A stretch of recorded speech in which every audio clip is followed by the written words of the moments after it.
I'm Jim Lancaster. I'm CTO of Sages.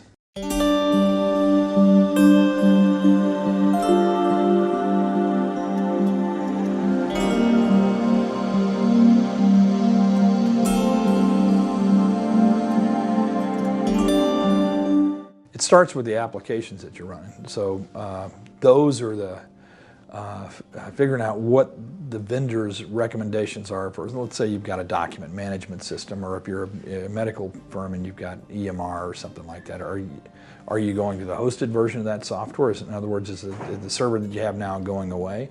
Or if you've got on-premise version of the software, what are their requirements? So our first assessment when we're looking at a 2008 upgrade is to figure out what is it that you're running and what does that software require. Once we've sorted through all that, where these applications are going to end up, where these services are going to end up, then we look at what's left, and then we decide whether an on-premise server is really indicated, or whether really the idea is to move you up into Azure, whether that's a better place.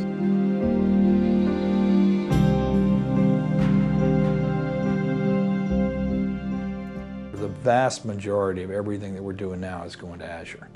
There are legitimate reasons for having an on-premise server. Maybe the location that the client is in has low bandwidth. It's just impossible to get good, reliable internet service. So that may be what's driving it. But I think the vast majority, for most people, it's time to look at Azure. Really, is where the upgrades we're going to take them.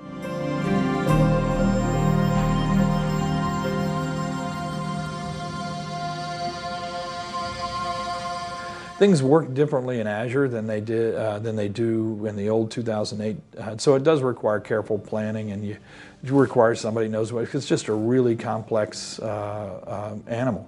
But monitoring and managing the server once it's up and running is very similar to what we've always been doing. Is that we have to monitor memory, disk space, memory utilization, CPU utilization, that sort of thing.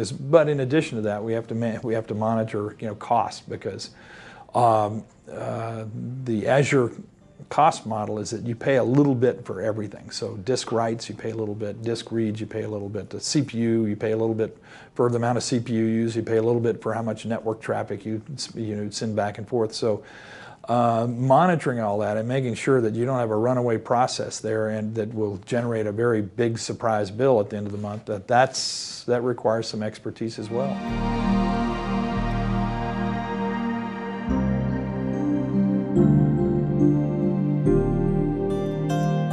While I understand the reluctance or the reticence to move to the cloud, I think the benefits now far outweigh the kind of the negatives. It used to be the things that you can do with your servers in the cloud and with your applications in the cloud.